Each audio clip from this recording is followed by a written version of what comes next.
우리가 부모님으로부터 받은 은혜와 또 감사한 일이 참 많지만 가장 중요한 것이 있고 가장 제일이 있다면 신앙의 유산일 겁니다. 부모님을 통해 말씀을 알고 또 하나님을 알고 복음을 듣고 또 말씀대로 살아가는 삶을 곁에서 지켜보는 것만큼 귀한 유산이 어디에 있겠습니까? 그것은 돈으로도 살 수 없지요. 영혼하고도 가장 가치 있는 유산입니다. 이렇게 말씀하신 분이 있을 수 있지요. 목사님, 저는 부모님으로부터 받은 신앙 유산이 없습니다. 그게 접니다. 이렇게 예의하신 분이 있을지 모르는데 이게 더 큰 복은 뭐예요? 이제부터 그 유산을 남길 수 있는 복이 있는 거죠. 이제 나로부터 시작해서 하나님이 물려주신 또 우리에게 허락하신 믿음의 복을 이제 나눌 수 있는 복이 있다는 것, 그것이 얼마나 큰 축복인지 모르겠습니다. 오늘 예배에 참여하신 여러분들 모두가 우리 주 예수 그리스도만을 믿고 섬기는 그 믿음의 유산을 후손들에게 물려줄 수 있는 은혜가 있기를 주님의 이름으로 간절히 축원드립니다. 한국교회가 위기라고 얘기를 해요. 그래서 여러 가지 위기를 얘기하지만 자녀들 세대가 점점 줄고 있는 것 때문에 오는 그런 위기라고 이야기합니다. 통계는 계속 줄어들고 있어요. 국내의 어떤 교단에서 나온 통계인데 2011년 대비 2019년도에 약 40% 정도가 줄어들었다는 통계가 나옵니다. 한국교회 영아부가 없는 교회가 대략 80% 정도가 된다고 얘기를 해요. 그리고 중고등부가 없는 교회는 약 50%입니다. 이 기준은 2019년도 기준입니다. 그러면 지금 몇 년 흘렀어요? 꽤 많이 흘렀지요. 지금은 이거보다 더 열악한 환경 가운데 있는 모습을 우리는 교회에서 발견할 수 있어요. 만약 이러한 추세로 가다 보면 어떻게 될까라는 거예요. 교회에서 많은 교회를 연구하시는 목사님들이 많은 대안들을 내고 있지만 현실적으로 교회 안에 아이들이 줄고 있다는 거지요. 사진 하나 올려주시겠어요? 네, 저번 주에 찍은 우리 젊은 부부 사진입니다. 여러분들 젊은 부부 사진을 작년에 이렇게 찍었나 모르겠는데 제가 사진 쭉 보다가 찍었네? 근데 왜 나 안 불렀지? 이런 생각도 들긴 했는데 여러분들 여기에 있는 너무 감사한 건 다 왔어요. 네. 빠진 아빠가 2명이 빠지긴 했지만 하여튼 가족은 다 왔습니다. 저 사진을 보면서 좀 기도를 했습니다.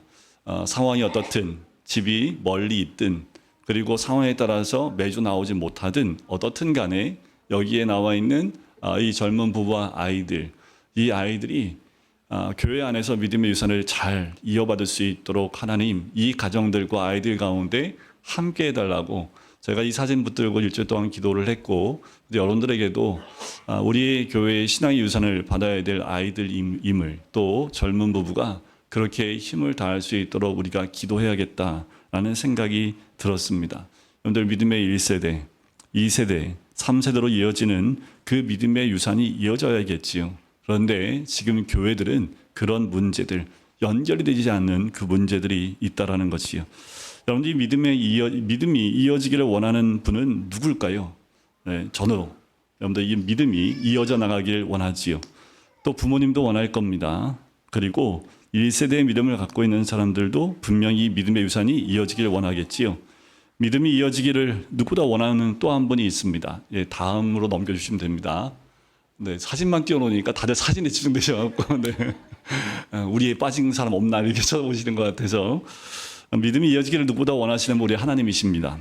하나님은 구원하실 때 개개인을 구원하시지만 단지 그 개인만이 아니라 그 개인이 속한 가정과 그 가정 모두를 구원하기를 원하십니다. 온 가족의 구원, 그것이 바로 하나님의 뜻이기 때문에 그래요.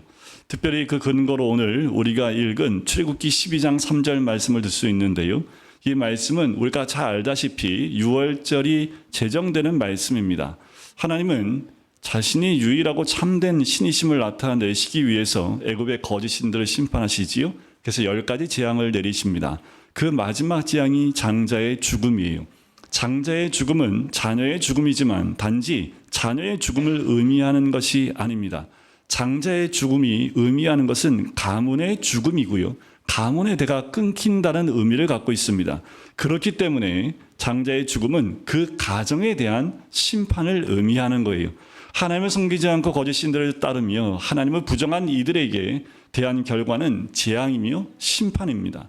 하지만 하나님만 섬기고 하나님을 믿으며 순종하는 이들의 가정은 은혜로 구원을 받는 거지요.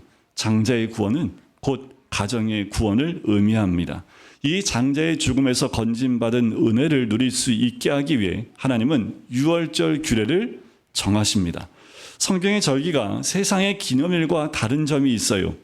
그게 뭐냐면 성경의 절기는 먼저 절기가 제정이 되고 사건이 벌어집니다. 그런데 세상의 기념일은 사건이 있고 난 다음에 그것을 기념하기 위해서 기념일을 정하지요. 하지만 교회에 나오는 절기들은 하나님이 규례를 먼저 정하고 그 사건이 일어나는 특징이 있습니다. 하나님은 유월절 규례를 정하시고 명하십니다. 그 다음에 이 사건이 일어나지요. 의식이 제정되고 사건이 나중에 벌어지는 거예요. 그래서 그것을 믿는 이들에게 이 놀라운 구원의 은혜가 임하는 거예요. 하나님이 정해 주신 이 규례를 믿는 자들에겐 이 은혜가 임하는 거지요. 다시 말해 가족 구원을 믿는 이들에게 유월절 구속의 은혜가 임한다는 특징이 있습니다. 하나님께서 명하신 것은 한 가정에 한 마리씩 어린 양을 잡아 가족이 함께 먹으라는 거예요. 그렇게 출애굽기 22장 3절과 4절에 나오는데 기존대로 각 가족대로 그 식구를 위하여 양을 취하는데 4절의 끝에 보면 각 사람이 먹을 수 있는 분량에 따라서 어린 양을 계산하고 이 얘기가 나오지요. 한 가족에 한 마리씩 양을 준비합니다. 그리고 한 가족이 모두 그 양고기를 먹어요. 그리고 그 피는 그 집의 문설주와 임방에 바릅니다. 7절에 보면 여기 7절 나오지요. 가족대로 그 식구를 위하여 또 하라고 얘기하고 다음 걸 넘겨주시면 7절 말씀해 보지요. 그 피를 양을 먹는 집 좌우 문설주와 임방에 바르라고 7절에 나와 있습니다. 자, 여러분 이 구절을 읽으면서 좀 이상한 점이 발견되지 않으십니까? 분명히 10번째 재앙은 누가 죽는 재앙이에요? 가족이 다 죽어요? 누가 죽습니까? 장자가 죽어요. 그럼 피를 누구한테 바르는 게 맞습니까? 장자 이마에 바르는 게 맞겠지요. 장자만 안 죽으면 되잖아요. 그럼 장자에게만 바르면 될 텐데 그렇지 않는다는 거지요. 양고기 누구만 먹으면 돼요? 장자만 먹으면 돼요. 장자만 안 죽으면 되니까. 그런데 그 어린 양의 고기를 누가 먹어요? 가족 전체가 함께 먹고 있다는 거지요. 유월절 규례를 가만히 읽어보면 이것은 단지 장자만 참여하는 규례가 아닙니다. 그 장자가 속한 온 가족이 양을 먹어요. 피를 장자가 아니라 잡아서 그 집에 발랐다라는 거지요. 하나님은 그 장자만 살리겠다는 것이 아닙니다.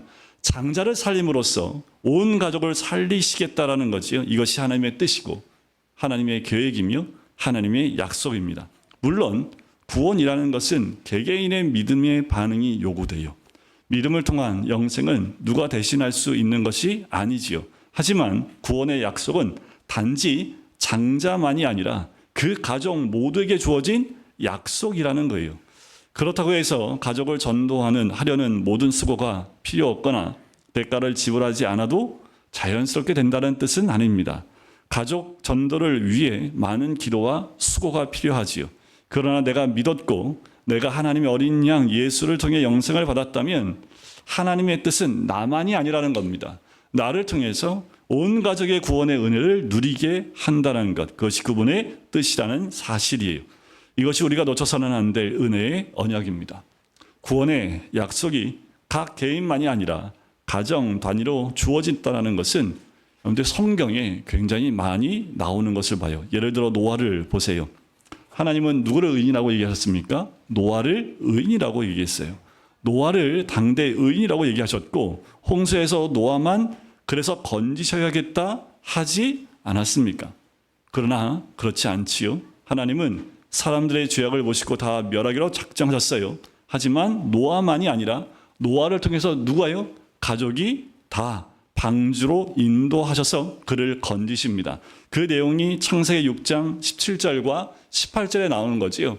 증거물 B의 그 글에 보면 너는 내 아들들과 내 아내와 내 며느리들과 함께 방주로 들어가고 라는 그 말씀이 기록되어 있습니다. 그들을 통해서 새로운 세상을 이어가게 하신 거지요. 자, 여러분 또 잘 아시는 삭개오는 어떻습니까? 삭개오 개인만 구원받은 것으로 우리는 기억하지요. 성경에 보면 예수 그리스도를 만난 삭개오가 자신의 재산의 절반을 가난한 자에게 나눠주겠다고 얘기하고 그 결단을 했을 때 예수님께서 하셨던 말씀 기억하십니까? 예수께서 이르시되 오늘 구원이 삭개오에게 이르렀으니라고 하십니까? 아니요. 이 집에 이르렀으니 이 사람도 아브라함의 자손임이로다라고 얘기를 해요. 어디에 임했다고요? 이 집에 이르렀다. 다시 말해 구원의 은혜가 삭개오만이 아니라 삭개오를 통해 그의 온 가족에게 임했다라는 뜻입니다. 여러분들 첫대 신앙 있으세요? 어깨를 피십시오. 네, 그 사람으로부터 그 가족과 그 후대에 하나님의 은혜가 임하기 시작하는 거지요. 구원의 약속은 바로 믿는 자를 통해 그가 속한 온 가정에게 주어진 약속입니다. 여러분들 오순절 성령이 임하고 베드로가 담대히 복음을 전했던 그 메시지를 우리는 기억해야 합니다. 역시 온 가정과 자녀들에게 주어진 구원의 약속이지요. 보시면 오순절 약속이 있죠. 한번 같이 읽어볼까요? 시작. 베드로가 이르되 너희가 회개하여 각각 예수 그리스도의 이름으로 세례를 받고 죄의 사함을 받으라. 이 약속은 너희와 너희 자녀와 모든 먼데 사람에게 하신 것이라. 너희와 너희 자녀에게 하신 약속이지요. 자, 또 하나의 특징이 있는데 온 가족 구원에 대해 가장 유명한 사건 중 하나가 사도행전에 나오는 16장에 나오는 빌립보 감옥 사건입니다. 바울과 실라가 감옥에 갇혔을 때 지진이 나지요. 그래서 모든 옥고가 다 풀립니다. 옥문이 다 열려요. 그것을 간수장이 보고 자결을 하려고 할 때 바울이 그를 말리지요. 그때 했던 메시지가 뭡니까? 주 예수를 믿으라. 그리하면 내가 구원을 얻으리라. 아니요, 너와 내 집이 구원을 받으리라. 바울은 주 예수를 믿을 때 간수만 구원을 얻는다 하지 않았습니다. 간수는 물론 그 간수의 온 집안이 구원을 받을 것이라고 했어요. 왜요? 이것이 하나님의 뜻이고 하나님의 약속이기 때문에 그렇습니다. 결국 그 말씀대로 간수와 온 가족이 그 자리에서 세례를 받지요. 그래서 33절에 보세요. 그 밤 그 시각에 간수가 그들을 데려다가 그 맞은 자리를 씻어주고 자기와 그 온 가족이 다 세례를 받은 후 구원의 약속은 단지 개인만이 아니라는 거지요. 그가 속한 온 가족에게 주신 약속입니다. 고넬료도 온 가족이 세례를 받았지요. 누디아라는 그 여인도 복음을 듣고 온 가족이 세례를 받았습니다. 성경에는 이런 예들로 가득 차 있어요. 여러분, 온 가족의 구원이 하나님의 뜻인 줄 믿으시길 바랍니다. 물론 부모는 믿지만 자녀들은 믿지 않는 경우도 있습니다. 혹은 남편은 믿는데 아내가 믿지 않거나 아내는 믿지만 남편이 안 믿는 경우도 있지요. 자녀들은 믿지만 아버지와 어머니가 믿지 않는 경우도 있습니다. 구원의 은혜가 그 개인으로부터 다른 가족으로 넘어가지 못하는 경우들을 우리는 볼 수 있지요. 하지만 아까 말씀드렸던 통계로 그 통계가 드러나지 않기를 원합니다. 여러분, 온 가족의 구원은 하나님의 뜻이요 또 약속입니다. 그러나 그렇다고 해서 가족 구원이 쉽다고는 따는 뜻은 아닙니다. 세상에 복음을 전하는 것, 모든 민족에게 복음이 전파되는 것 하나님의 뜻이지만 여전히 주의 복음이 전파되기에는 여러 가지 어려움이 많습니다. 수많은 선교사의 순교의 피가 흘려져야 복음이 전파되는 것, 우리나라를 보면 이해할 수 있습니다. 그 말은 그것이 쉽다라는 뜻을 결코 아니라는 거지요. 왜요? 주의 복음이 전파되는 곳에 항상 사탄의 강력한 저항이 있기 때문에 그래요. 바로 온 가족이 구원받지 못하도록 방해하는 사탄의 뜻과 계획이 있기 때문에 그래요. 사탄은 가족 관계를 서로 단절시키고 가정을 훼손시켜서 가정이 구원의 방주와 구원의 통로가 되지 못하게 하려고 온갖 시도를 다합니다. 그것은 인류의 시작부터 진행되어 온 일입니다. 오죽했으면 타락의 첫 대상이 하와 한 명이었습니까? 아담 한 명이었습니까? 아니면 아담과 하와 전부였습니까? 이 부분만 갈라놓을 수 있다면 구원의 통로가 끊어질 수 있음을 사탄은 너무도 잘 알아요. 그래서 둘 다 죄를 짓고 모든 죄를 상대방에게 뒤집어 씌우는 아담의 잘못된 선택도 우리는 성경을 통해서 볼 수 있지요. 결국 타락의 결과는 부부만이 아닙니다. 창세기 4장에 가면 어떻게 해요? 형이 동생을 죽이는 그 지경에 이르게 되지요. 우리는 기억하셔야 합니다. 사탄의 첫 번째이자 주된 공격의 대상은 어디라고요? 부부, 즉 가정입니다. 하나님께서 가정을 온 사회의 기초로 두셨기 때문에 사탄은 가정의 중요성을 그 누구보다 더 잘 알고 있어요. 가정만 무너지면 부부도, 형제도, 자매도, 부모와 자식 간에도 모두가 무너진다는 사실을 너무도 잘 알고 있습니다. 가정의 기초는 결혼이지요. 그리고 가정에 대한 공격은 바로 이 전략적인 요충지에서 시작이 됩니다. 여러분들 유럽과 미국 그리고 이제 한국에서도 결혼의 정의가 달라진 거 아십니까? 근데 결혼의 정의가 달라진 거 아세요? 어떻게 달라진 거 아세요? 남자와 여자의 결합이 아니라 두 성인의 결합으로 바꾸려는 시도들, 이미 그런 판결이 내려졌기 때문에 이제는 남녀가 한 가정을 이루는 것이 아니라 두 성인이 만나 가정을 이루는 것으로 이미 바꿔버리는 세상이 이 땅 가운데 왔고, 이것을 법제화하기 위해서 시도를 하고 있다는 거예요. 그만큼 사탄은 지금도 가정을 파괴하기 위해서, 교회를 허무는 가장 기본이 가정이기 때문에 가정을 파괴함을 통해서 교회를 흔들려고 하고 있다는 거지요. 그토록 부부와 가정이 중요합니다. 바로 구원이 흘러가는 기본적인 통로이기 때문에 그래요. 한 큰 교회에서 가정 세미나를 시작을 했는데 그 가정 세미나에 참석한 부부들의 이야기입니다. 참 괜찮은, 겉으로 전혀 문제가 보이지 않고 했던 가정들이 다 모여서 세미나를 진행하다가 오랫동안 손도 안 잡고 대화도 하지 않았던 사실을 이제 고백하는 시간들을 갖게 됐다고 합니다. 전혀 짐작도 못했대요. 어떤 집사님의 고백이 이랬답니다. 어디에서 어떻게 무너졌는지, 어떻게 수습해야 할지 방법도 모른 채 그냥 다 이렇게 사는 거 아닌가 하고 살고 있습니다. 이게 세상 사람들이 아니라 교회에 있는 가정입니다. 또 어떤 아내는 내가 그때 결혼만 안 했어도 내가 더 좋은 남자를 만났을 텐데 하며 지금 살아가고 있다라고 고백하는 그 아내도 있었다고 얘기를 해요. 여러분, 마귀가 아주 집요하게 부부의 생각을 파고 들어옵니다. 부부를 갈라놓으려고 온갖 방법을 다 동원해요. 왜요? 부부가 갈라지면 가정도 파괴되고 구원의 통로가 막힐 수밖에 없기 때문에 그래요. 하나님께서 온 가족을 귀히 여기는 것처럼 마귀 역시도 틈만 나면 부부와 가정에 갈라진 틈을 비집고 들어가 가정을 파괴하려 한다는 사실입니다. 그래서 부부 사이에 여러분들 냉랭하고 멀어진 관계를 결코 내버려둬서는 안 됩니다. 근데 혹시 교회 오실 때 손 한 번 못 붙잡고 매 주일마다 그냥 오신 분들이 있으면 오늘 끝나고 가시면 꼭 양손을 부여잡고 한번 허그도 해주시고 조금 더 나가시는 뽀뽀도 좀 해주시고, 근데 이거 안 한 지 1년이 한 달 넘었으면 이미 냉랭해진 겁니다. 그런데 다들 이렇게 생각해요. 다 그렇게 사는 거 아니야? 라고 생각할 수 있습니다. 그렇지 않아요. 오늘 젊은 분들은 오늘 모임 때 허구하는 시간을 무조건 가질 거고 하려고 합니다. 근데 이게 너무나 자연스럽게 이 부부 관계가 냉랭해지는 것으로 가는 걸 돌이키려 하지 않는 것, 그 모습이 있다라는 거지요.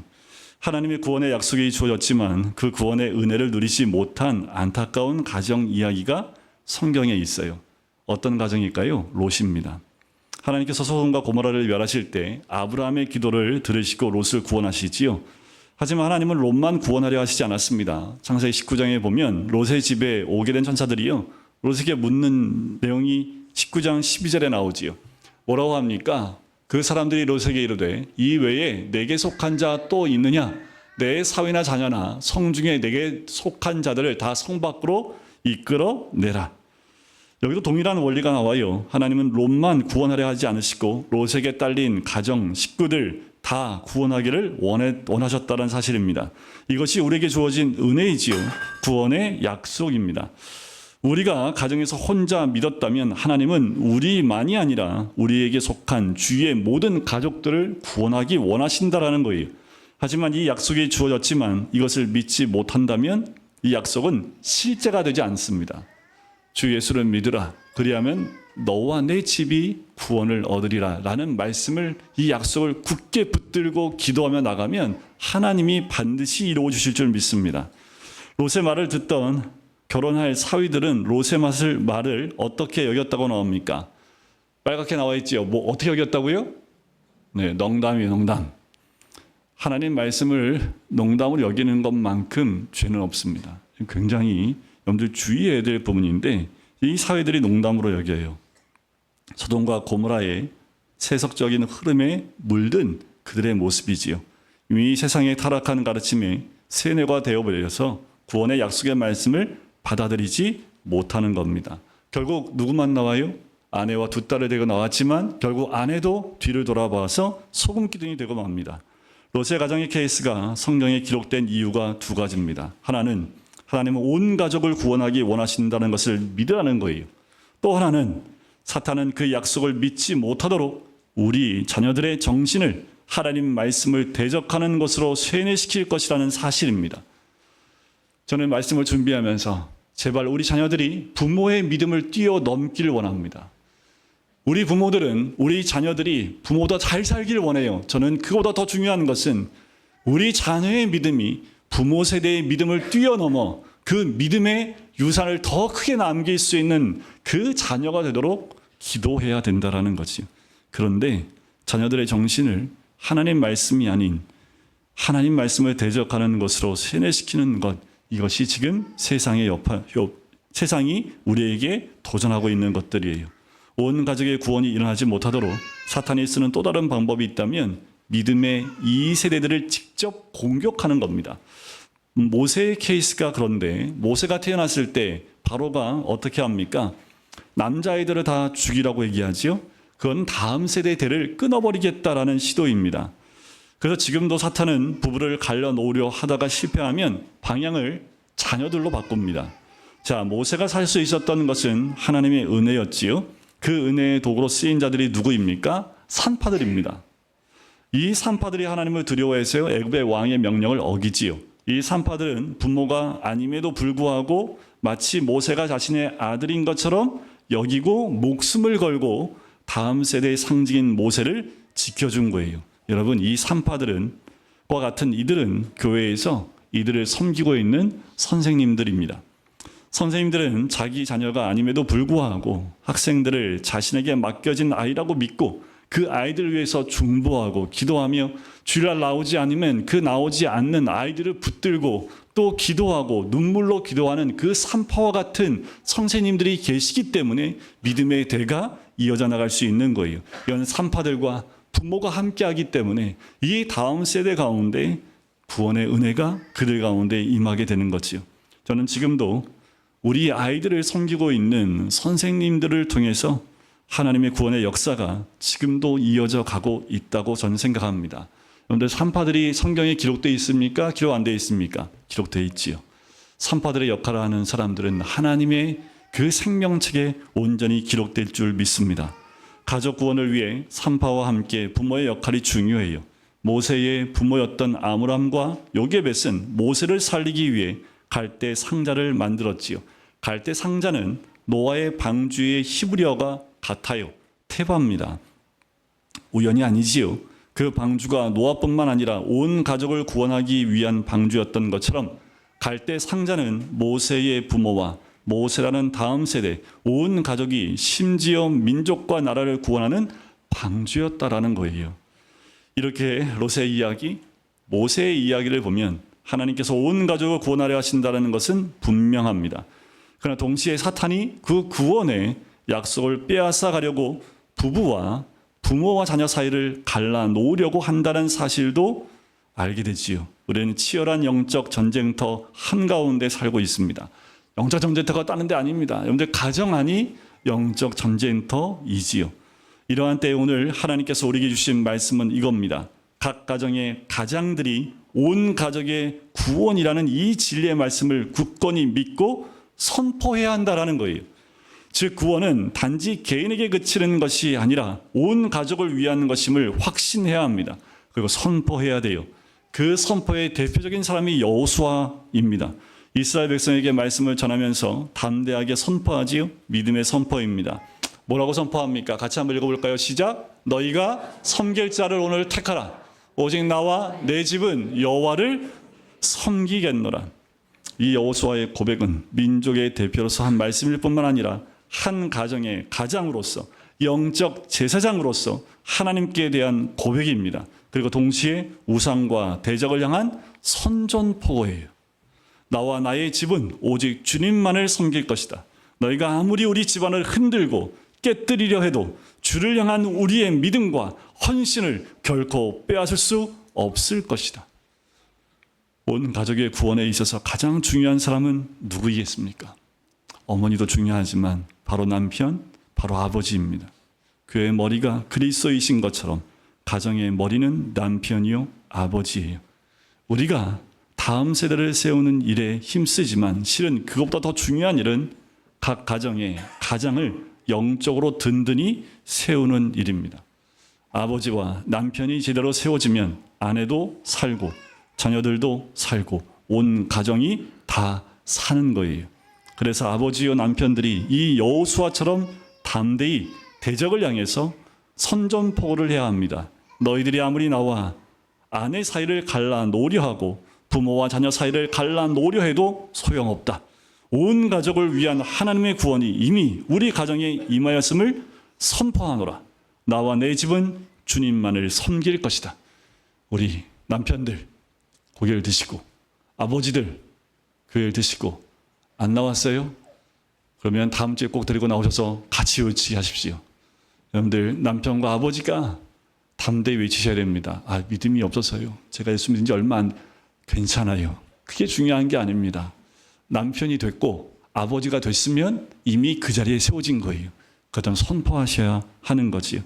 여러분 여호수아는 종교의 자유라는 이름으로 자녀들이 우상을 마음대로 택하도록 내버려 두지 않았어요. 그런데 절대로 그런 눈을 범하시면 안 됩니다. 지금도 제가 섬겼던 한 교회에서 한 젊은 부부가 자기 자녀의 이 유아 세례를 반대했던 아버지의 그 얘기가 아직도 귀에 남아요. 나는 내 자녀가 스스로 세례받기를 원합니다. 그래서 자기는 자기 자녀한테 유아 세례 안 주겠대요. 굉장히 멋있어 보이시죠? 그죠? 그 스스로의 자기의 믿음의 고백으로 제가 그거를 며칠 동안 설득하느냐고 결국 어떻게 된 줄 아세요? 결국 세례는 받았는데 아버지는 끝까지 반대했습니다. 그 아이의 신앙을 존중한대요. 되게 멋있어 보이잖아요. 그럼 아버지 안 돼도 되지요. 그런데 그렇게 생각하시는 분도 있다라는 거지요. 여러분들 종교의 자유라는 이름으로 자녀들 우상을 마음대로 택하도록 내버려두면 안 돼요. 선제적으로 선언을 해버려야 합니다. 바로 가정 단위의 선교입니다. 가정 안에 1세대, 2세대, 3세대가 있기 때문에 그래요. 그러니 가장의 역할이 참 중요합니다. 하나님은 이스라엘 백성들에게 명하셨습니다. 유월절 어린 양의 피를 장자에게 바르는 것이 아니라 집 문에 문설주에 바르라고 하셨어요. 어린 양을 장자만 먹으러 가지 않았습니다. 온 가족이 함께 먹으라고 했어요. 그 말은 구원은 온 가정을 위한 것이란 뜻입니다.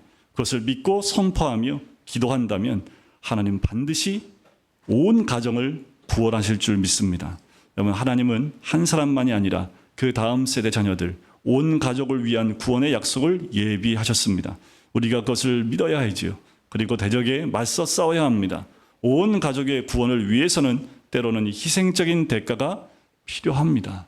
이 시대에 우리 자녀를 위해서 부모가 이 대가를 지불하는 한이 있더라도 믿음의 그 유산이 남겨져야 된다는 거죠.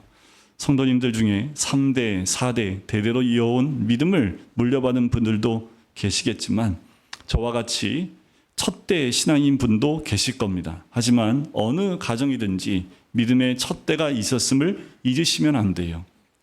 믿음이 대대로 이어지기 위해서 믿음의 첫대가 큰 희생을 치러야 하는 경우가 많아요. 이런 얘기가 있습니다. 1900년대 초반 경북에 한 가문의 남자가 있었는데 한 아내와 결혼을 해요. 근데 이 남편이 독립운동을 하기 위해서 나갑니다. 이미 나라는 이미 일본에 빼앗긴 상태였어요. 이 남편은 민족의 독립을 위해서 독립군으로 자신을 헌신을 했습니다. 집에 자주 들어올 수 없지요. 그런데 어느 날 집에 와서 가면서 두 가지를 아내에게 부탁하더랍니다. 하나는 바지 저고리 3개를 만들어 달라고 부탁을 하고, 또 하나는 이런 얘기를 남겨요. 혹시 자신이 돌아오지 못하면 천장에 깊이 감추어뒀던 것을 꺼내 보십시오라는 두 번째 당부를 해놓고 집을 나갑니다. 그리고 1년, 2년이 지났는데 소식이 들려오지 않아요. 결국은 남편이 그렇게 죽은 것을 깨닫게 됩니다. 그리고 이 아내는 남편이 말한 대로 천장 깊이 감춰뒀던 것이 무엇인지를 꺼내들어요. 그게 바로 뭐였냐면 성경책이었습니다. 결국 이 아내는 그 성경책과 함께, 그런데 뱃속에는 그 아이가 한 명이 그때 자라고 있었던 거지요. 딸이 한 명이 태어나게 됩니다. 아빠도 없고 남편 없이 이 여인은 자기 외동딸과 함께 교회의 종을 관리하는 그 곳으로 들어가게 돼요. 힘든 삶을 살지요. 그런데 딸만큼은 믿음으로 성장시킵니다. 그리고 그 여인이, 딸이 이제 정년기가 돼서 결혼할 때 이제 결혼을 위한 두 집안이 오는데, 하나는 부잣집이었고 하나는 목사님 가정이었다고 얘기를 해요. 그때 이 아내가 선택하기를 목사님 가정을 선택하게 됩니다. 그리고 시집 가서 거기서 아들 둘과 딸 셋을, 5남매를 낳아서 기르게 돼요. 믿음의 첫대를 가지셨던 그분의 그 마음이 어떠하였을까 생각을 해보았습니다. 홀로 남겨질 아내를 위해, 후손을 위해 얼마나 하나님께 기도를 많이 했을까라는 거지요. 아마도 이렇게 기도했을 겁니다. 하나님, 제가 비록 죽는다 하더라도 그 성경을 통해 우리 자손들에게 영원한 구원의 복을 허락하여 주소서. 결국 이 자손들 가운데 목사님이 굉장히 많이 나왔다고 그래요. 저는 오늘 말씀을 준비하면서 다시 한번 확신하게 되었습니다. 하나님은 개인만이 아니라 우리 가족을 구원하기를 원하신다는 사실이지요. 온 가족의 구원이 하나님의 뜻입니다. 6월절 어린 양의 보혈의 피는 나만을 위해 흘린 피가 아니라 내가 속한 온 가족의 구원을 위한 보혈인 줄 믿습니다. 사랑하는 여러분, 어린 양 예수님의 구원의 보혈이 온 가족의 구원을 위한 보혈임을 믿음으로 취하시기를 축복합니다. 혹시 믿음의 일대이십니까? 주님, 구원의 은혜가 나만이 아니라 우리 온 가족과 자손 대대로 주어질 것을 믿고 함께 기도하기를 원합니다. 그래서 이제 이 교회에서 또 우리 자녀 세대 가운데, 또 우리 자손 세대 가운데 그 믿음의 대가 이어지는 놀라운 복이 우리 금광교회 모든 성도님들 가정 가운데 임하시기를 주님의 이름으로 간절히 축원드립니다.